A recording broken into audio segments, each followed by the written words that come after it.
하나님 말씀 누가복음 13장 18절부터 21절까지 말씀.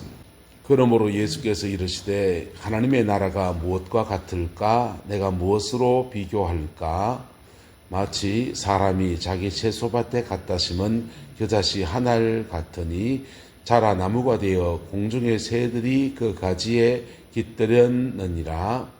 또 이르시되 내가 하나님의 나라를 무엇으로 비교할까?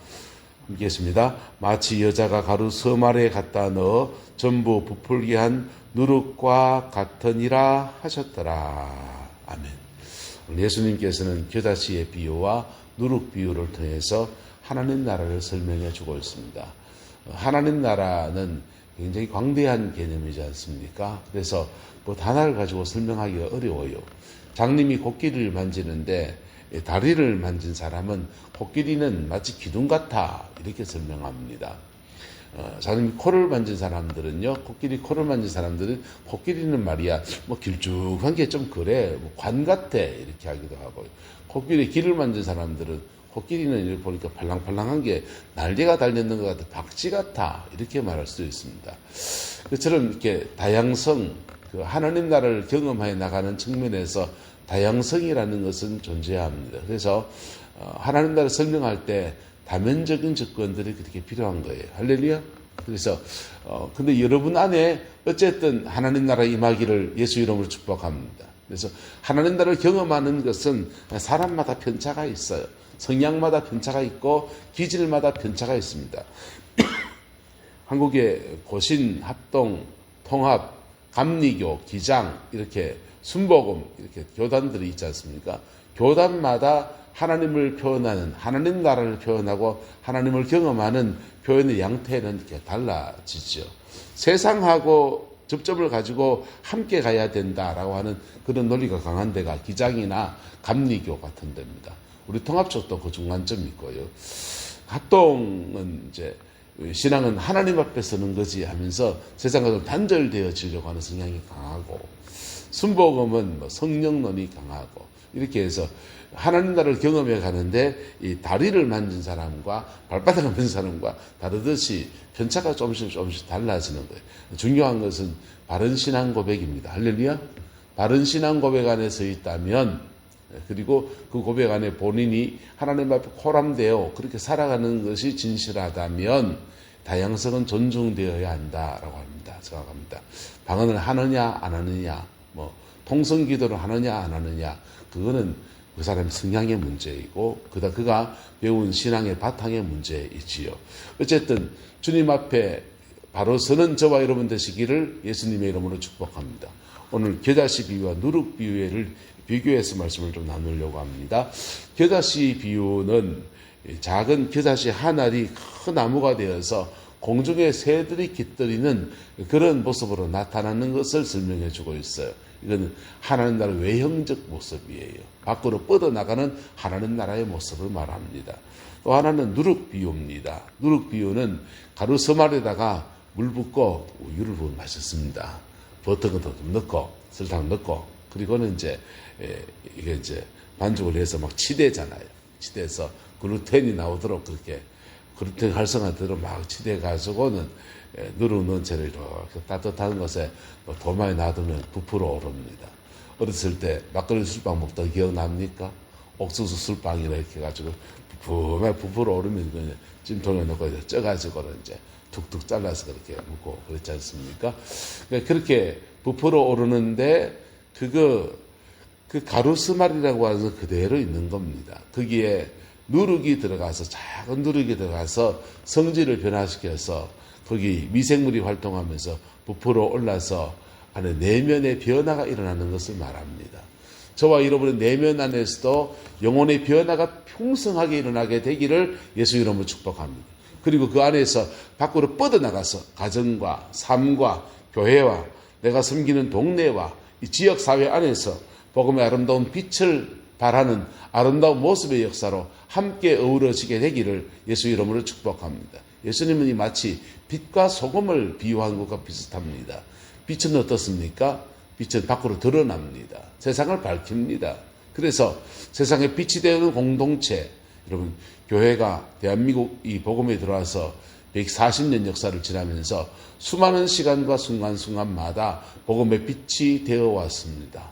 외정치하 때는 독립운동에도 헌신을 했고 민족개명운동을 해서 많은 사람을 양성하기도 했고 대구와 평양을 중심으로 일어났던 물산장려운동은 조만식 스님 교회를 중심으로서 일어난 운동입니다. 그래서 그 전통 물산장려운동의 전통을 따라서 한국교회는 금연 금주를 엄격히 금했던 거예요. 지금까지 그 전통이 이어져서 술 담배를 하지 않는 좋은 전통, 경건한 전통으로 이렇게 자리매김되어 있습니다. 그 돈 모아서 물산장려운동, 민족자본을 일으키고 일본에 외채져서 그 때문에 나라를 뺏겼는데 그거 갚아보자 하는 그런 운동이 물산장려운동이었습니다. 그래서 시대마다 빛으로 사역하는 수많은 모습들이 있습니다.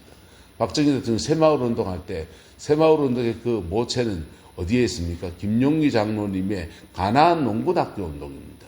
가나안 농군학교 운동을 이제 마을 단위로 세상으로 뻗어나와서 나온 것이 새마을 운동이지요. 그래서 시대마다 빛으로 소금으로 그렇게 수많은 일들을 했는데 그 빛으로 나타나는 모습과 소금으로 나타나는 모습은 달라요. 소금은 부패를 방지하고 물 똑같아요. 드러나지 않아요. 하지만 녹아서 조용히 소금으로 사역하는 모습들, 이 두 가지가 어우러지면서 한국 사회 안에서 기독교의 자리매김이 되어 왔습니다. 문제는 우리 자신도 부패의 속성을 가지고 있다는 겁니다. 우리 자신은 죄성을 가지고 있고 우리 이기심을 가지고 있고 그래서 기독교인이 타락할 수 있다는 것이지요. 교회가 세상을 향해서 이러면 안 된다라는 이 손가락이 범죄의 손가락일 수 있는 문제가 오늘 시대에 지금 심각한 문제입니다. 소금이 만일 그 맛을 잃으면 무엇으로 짜게 할 것이냐. 다만 밖에 버려질 수 있다라고 하는 그런 위기감이 전 세계 안에 기독교 안에 있고 한국 기독교 안에 있습니다. 유럽의 교회가 쇠퇴했지 않습니까? 왜 쇠퇴했는가? 여러 가지 이유가 있습니다. 여러 가지 이유가 있는데 그 중에 하나는 교회가 교회됨의 본질을 잃어버렸기 때문입니다. 세계 제1차 대전, 2차 대전, 그 전에 먼저 일어난 운동이 신고 구교 간의 전쟁이었습니다. 30년 전쟁이었습니다. 유럽 내부에서 30년 신교 구교 간의 전쟁이 일어나서 유럽 인구 많이 죽었습니다. 그리고 세계 제1차 대전, 2차 대전, 1차 대전, 2차 대전 전부 다 독일이 일으켰습니다. 개신교 국가입니다. 개신교 국가에서 캐톨릭 국가를 침공하면서 그렇게 죽고 죽는 그런 아수라장이 펼쳐졌어요. 교회가 뭐 했느냐 이거. 독일 교회가 뭐 했는가? 독일 기독교가 뭐 했는가? 저 질문을 던질 때 독일의 주류 교회들은 거기에 할 말이 없습니다. 그들은 전쟁 끝나고 난 뒤에 반성하고 참여하는 의미로 주기도문 외울 때 몇 가지 단어를 빼고 외우는 것으로 그렇게 바꾸고요. 우리가 우리에게 죄 지은 자를 사하여 준 것 같이 우리 죄를 사하여 주옵소서. 그거 빼고 고백하고 했습니다. 그 정도로 교회의 책임성이라는 것이 심각한 문제였어요. 그런 것들을 보고 자란 세대들이 교회가 무슨 소용이 있냐고. 교회가 세상의 빛입니다. 교회가 소금입니다. 할렐루야. 네, 맛을 잃은 빛, 맛을 잃은 소금은 세상에 위약이 되어져 반사회적 집단이 되어진 겁니다. 한국교회도 지금 심각한 위기 안에 있습니다. 반사회적 집단이 되어져가는 교회 모습들이 더러 몇몇 사람들에게 보여집니다.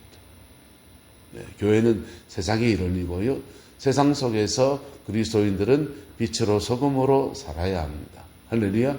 주님은 때로는 그렇게 해서 그 속에서 우리를 겨다실처럼 자라나게도 하셔서 세상 속에 이렇게 뻗어나가기도 하시고 때로는 누룩처럼 한 사람 거기 들어가서 거기에서 수고하는데 그 공동체를 누룩처럼 변화시켜서 맛있는 빵으로 바꾸는 아름다운 역사에도 그렇게 사용하시는 겁니다. 하나님 나라는 내 안에 혼자 이렇게 있는 것이 아니에요. 무언가 영향력을 끼치게 되어 있습니다. 때로는 겨다시처럼, 때로는 빛처럼, 때로는 누룩처럼, 때로는 소금처럼, 할렐루야. 그렇게 해서 그 공동체 안에서 자신의 역할을 그리스도인이 감당해 나가는 모습을 가지게 되는 겁니다. 이 은혜와 축복이 우리 교회 가운데 함께하게 되기를 예수 이름으로 축복합니다. 그래서 각자 자기가 부르심받은 영역이라는 것이 있는 겁니다.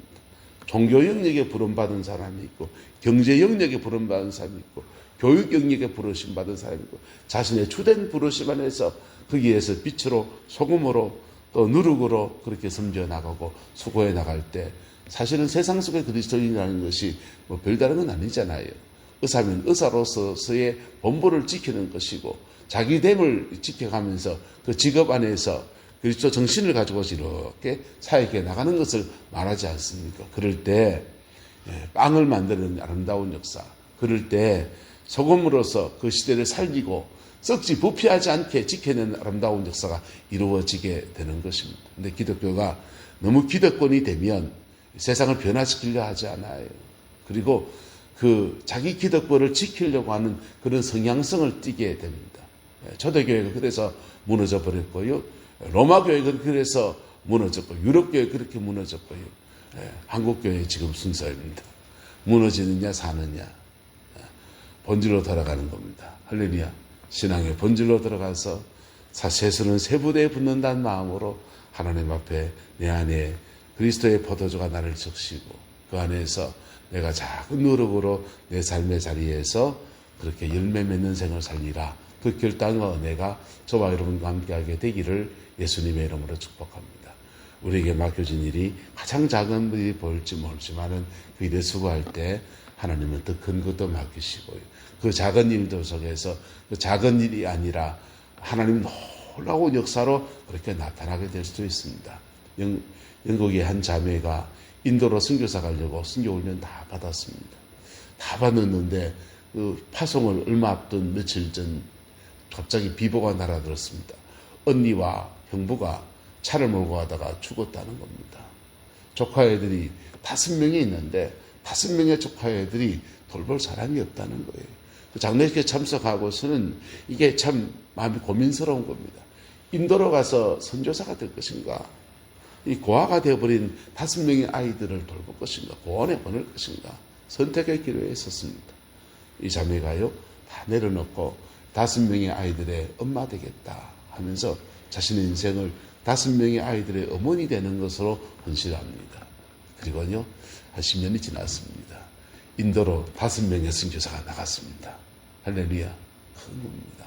내게 주어진 작은 일들 속에서 한 영혼의 목숨을 걸고서 최선을 다해서 영혼 섬겨 나가면서 그렇게 빛되고 소금되는 사명, 누룩의 사명을 감당해내고 겨다시의 소명을 이루어내는 저와 여러분 되고 우리 교회 되어지기를 예수님의 이름으로 축복하고 소망합니다. 기도하겠습니다.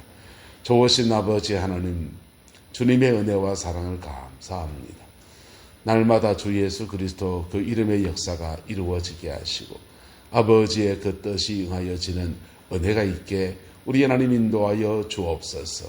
여호와께서 함께해 주옵시고 여호와께서 임재해 주셔서 넉넉한 승리와 이김의 역사가 우리 인생에 충만할 수 있게 하나님 주장하여 주옵소서. 여호와께서 함께해 주시기 원합니다. 예수님의 이름으로 축복하며 기도드리옵나이다. 아멘.